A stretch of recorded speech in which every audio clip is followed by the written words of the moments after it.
Kementerian Sosial atau Kemensos berencana menyalurkan kembali bantuan kepada masyarakat, yakni bantuan sosial tunai atau BST. Menteri Sosial Juliari P. Batubara menyampaikan bahwa bantuan ini diberikan untuk membantu masyarakat terdampak COVID-19. Bantuan tersebut ditargetkan bagi keluarga yang tergolong keluarga penerima manfaat atau KPM. Program Bantuan Pangan Non-Tunai BPNT, bantuan Rp500.000 merupakan tambahan satu kali transfer untuk keluarga penerima kartu BNPT. Pemberian BST ditujukan untuk menambah daya beli keluarga miskin. Keluarga penerima BNPT sebelumnya mendapatkan bantuan sosial senilai Rp200.000 dalam bentuk sembako yang dapat diambil di e-warung. Kemudian dalam rangka COVID-19, penerima BNPT mendapatkan bantuan sosial atau BST yang tunainya sebesar Rp500.000. Sedangkan penerima bantuan sosial PKH yang juga penerima BPNT akan menerima beras sebanyak 15 kg yang akan diberikan selama 3 bulan ke depan. BPNT adalah bantuan sosial pangan dalam bentuk non-tunai dari pemerintah yang diberikan kepada KPM setiap bulannya melalui mekanisme akun elektronik yang digunakan hanya untuk membeli bahan pangan di pedagang bahan pangan, e-warung yang bekerja sama dengan bank. Pak Menteri, ini kan kita juga sudah ada kabar-kabar baik begitu ya Pak ya, mengenai vaksin yang mungkin akan sudah mulai didistribusikan di awal tahun begitu ya Pak ya. Kalau dari Kemensos sendiri nih Pak, kalau seandainya nanti vaksin akan sudah didistribusikan begitu ya Pak ya, ini kan kita perlahan-lahan akan memperbaiki ekonomi dan taraf hidup masyarakat yang saat ini terdampak begitu ya Pak ya. Program apa Pak mungkin Pak yang akan dimulai oleh Kementerian Sosial Pak? Ya, kita kembali ke program reguler, ya, seperti saya sampaikan, program khusus itu kan sifatnya temporer. Apabila nanti sudah mendekati normal, ya program-program itu akan hilang, ya.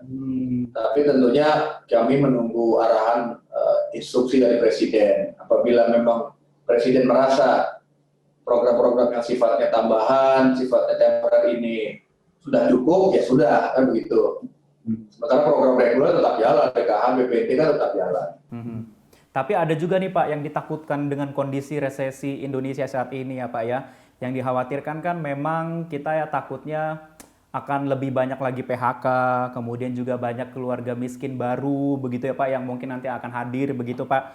Kalau mau mengikuti program bantuan dari Kementerian Sosial, mereka ini masuknya yang kemana ya Pak ya? Yang ke PKH atau ke yang tetap atau ke kondisional atau bagaimana Pak Menteri? Ya, kalau PKH ini kan kondisional ya, ada 7 komponen. Kalau Anda tidak masuk dalam 7 komponen ini tidak layak ya. Yaitu pertama komponen ibu hamil, apa ada ibu hamil. Tapi begini, yang pertama adalah kita pastikan bahwa keluarga ini masuk dalam data terpadu kita dulu. Jadi kalau di luar data terpadu ini istilahnya tuh PKH akses ya, PKH tambahan. Jadi yang pertama, keluarga tersebut harus masuk dalam DTKS, data terpadu, dan memiliki salah satu komponen yang ada. Ibu hamil, atau memiliki anak usia dini, memiliki anak usia SD, usia SMP, dan SMA. Kemudian apakah ada lansia di dalam rumah tangga tersebut, ataukah ada disabilitas berat di rumah tangga tersebut. Jadi yang pertama, masuk dalam DTKS dan memiliki salah satu dari 7 komponen. Nanti baru itu akan dipertimbangkan, tidak otomatis loh, ya. Karena kan dananya juga terbatas, kan begitu. Karena kita patok 10 juta penerimanya. Artinya 10 juta ini kalau mau masuk berarti harus ada yang keluar, kan begitu. Tapi kan tetap 10 juta, 10 juta, tambah 11 juta, tambah 20 juta, enggak, ya. Sudah dipatok 10 juta. Berarti kalau ada yang baru, ada yang keluar, ada yang masuk, ada yang keluar, ada yang graduasi. Nah, jadi ya kalau untuk bukan mendaftar ya, secara ingin tertarik ikut program tersebut, ya bisa datang ke kelurahan, atau dinas sosial di kabupaten kota yang ini. Dan sebenarnya kalau di desa-desa itu, bukan di desa, di kota juga ada. Itu kan ada pendamping-pendamping. Ya, bisa juga datang ke pendampingnya bertanya apakah kira-kira kita bisa ikut begitu.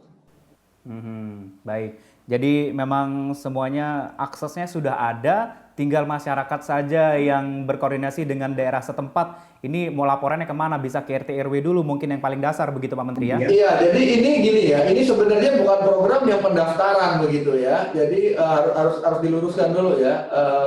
Kalau untuk bikin pendaftaran kan banyak sekali ya.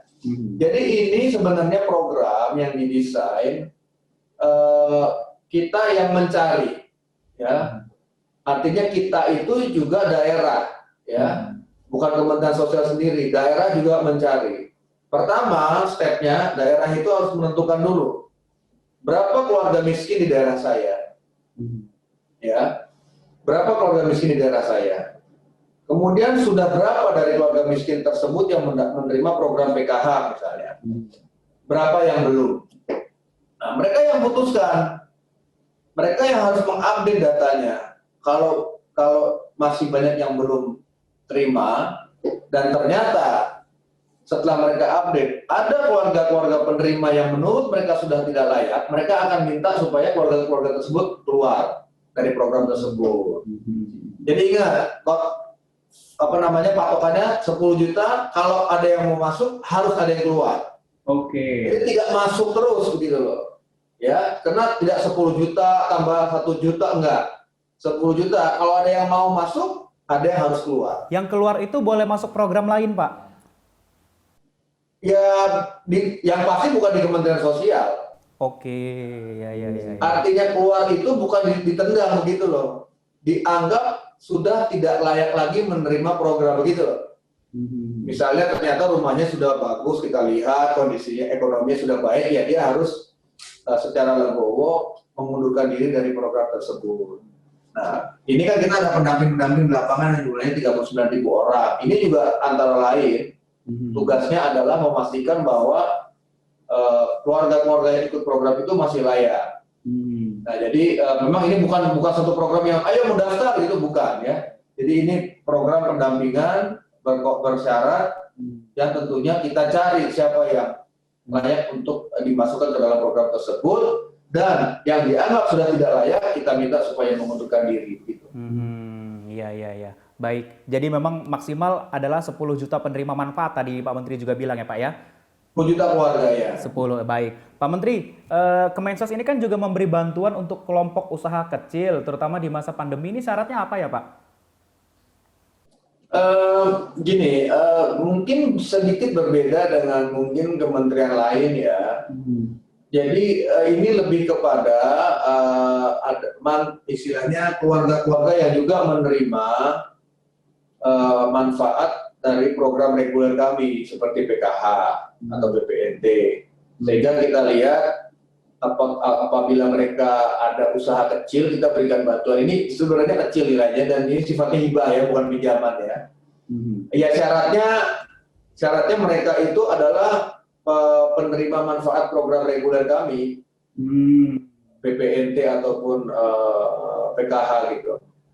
Sehingga kita tidak mencari-cari yang di luar itu gitu.